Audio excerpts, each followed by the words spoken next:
All right, everybody, welcome to LAFB. I am your host, Nikki Gist, and I am joined by Dhani Jones today. Thank you for coming by. Thanks for having me. Appreciate that. Appreciate that. I got you fresh off a lunch break, right? Oh, my gosh. I needed so much food. I mean, you talked about having 12,000 steps. Yeah, I did. You're just confined to one spot. I've been to several different casinos, walked the strip.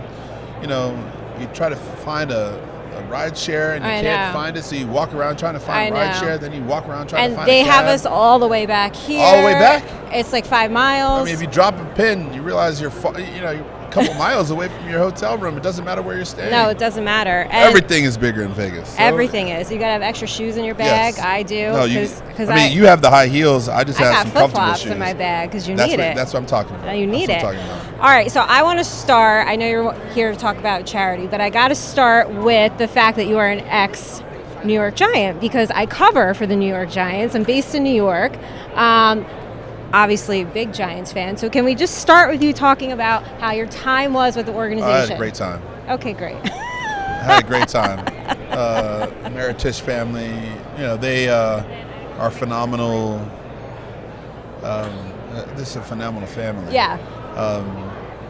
And the legacy that they have, the way that they bring their family through the organization. I mean, that's history, right? Yeah. And Wellington was walking around on the sideline when I was practicing. Yeah.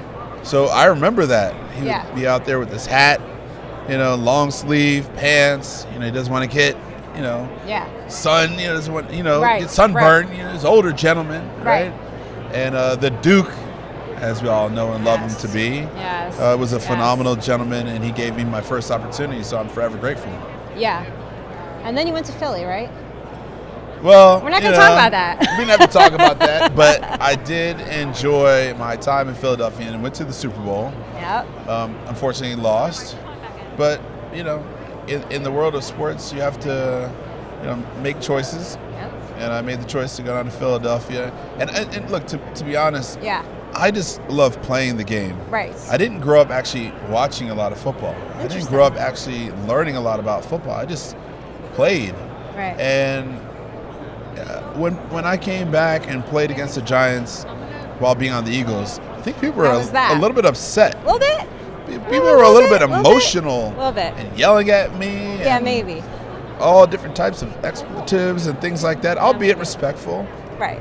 Some people were a little over the top. That's okay, because that made me play a lot better, if you will. I was motivated. Right. But I loved my experience on both teams, and then finally ended up with the Bengals, which was phenomenal as well. Do you have a favorite stadium to play in? I don't know if I have a favorite stadium per se. I do think that Allegiant Stadium here in Las Vegas is absolutely beautiful. Yes. I mean, the food is fantastic. There's not a bad seat in the house. I think it's this amazing ship, so to speak, that sits in Las Vegas and attracts so many amazing, events and opportunities for people to sort of experience what Las Vegas was and what it's now becoming, which is this sports mecca. It's awesome. Right? Baseball is about to happen. You already got football. Yeah. Hopefully one day soccer comes. I know that's on the horizon. Yeah. But there's so many sports here, that are going to be phenomenal. Basketball, I think. But people are speculating. If LeBron leaves, does he get a basketball team here in Las Vegas? I know that was Adams. That was like there was my Knicks people, want him, so we'll see. We'll see. We'll see what happens. But somewhere, somehow, LeBron's going to be involved in the basketball world and provide some significant lifts. But it's great for the city. Yeah, it's great for the city. It's amazing for the city of Vegas. So talk to me about Cafe Momentum. Oh, did you grab any food from there? I did. Did not. Oh, the food's right over there in the corner from 11 o'clock to 1 o'clock p.m. These young people that have been justice involved, at-risk youth, they'll share a story with you, right? They'll talk to you about the juvenile justice system and how they found their way through, and ultimately how they found their way to Cafe Momentum, which is doing a fantastic job. It started in Dallas, Texas. It's been in places like Pittsburgh and Nashville, and soon to be in places like Denver, places like Baltimore and Houston, where a lot of these young people are afforded a second chance. And Stand Together is a big supporter. Players Coalition, is a big supporter. The NFL is a big supporter. If you can tell by the teams, they're in NFL cities. Yes. But done a phenomenal job with these young people as they are finding a new path to empowerment, a new path so that people can believe in them, and ultimately so they can believe in themselves. It's half the battle, right? That's it. It really is. Right. And How many chances have you gotten? How many chances have I gotten? We've all gotten multiple chances. Right. How many people have believed in you, believed in me? Right. We wouldn't be here had that not been the case. Correct. Half the battle, believe in yourself, and having someone believe in you is really helpful. Even if it's one person to just say, hey, you can do this. I believe in you. Brock Purdy, Mr. Irrelevant. Right. Nobody believed in him, Nope. but 49ers did, and look what they are, right? So all it takes is one, right? Exactly. And for and for everybody else to buy into the plan, and then you never know what can happen, but you could end up at the Super Bowl. You could, if somebody just believes in you, gives you a shot. How did you get involved with Cafe Momentum? Stand Together is a wonderful organization of which I met through my service to making bow ties for different causes, and we were going to do some work together, and ultimately COVID happened, and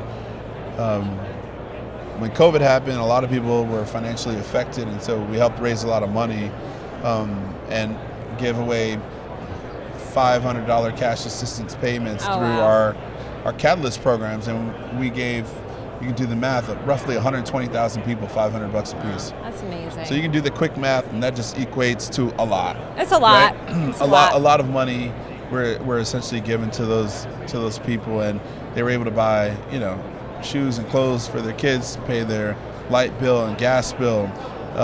They were able to stabilize maybe their rent or maybe their mortgage that they might have had. Yeah. A lot of people don't have all the things that everybody else have, and we as society, luxuries, right?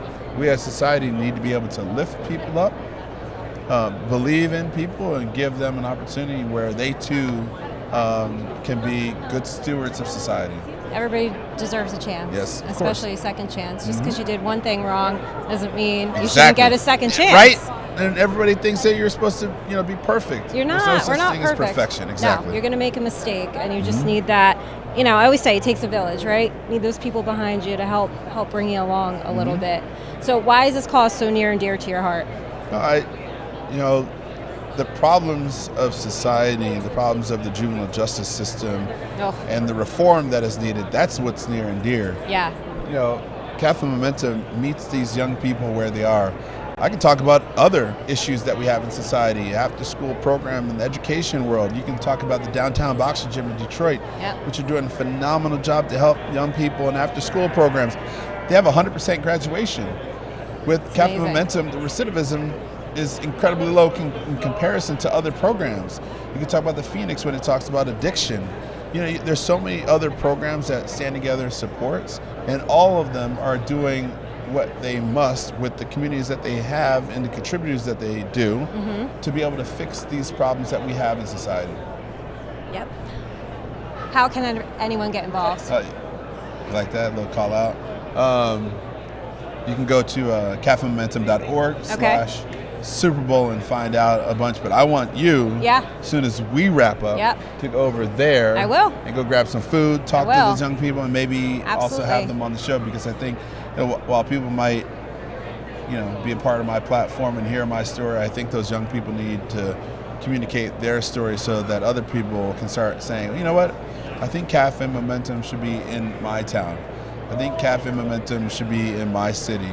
Like I said, there's some cities that are already on the horizon, Atlanta and Denver, and maybe there'll be places like Baltimore and Houston. But if you're in Pittsburgh or Nashville, or if you're in Dallas, you can go check out Cafe Momentum. The food is phenomenal, but most importantly, the stories of the young people and how you affect them is more phenomenal.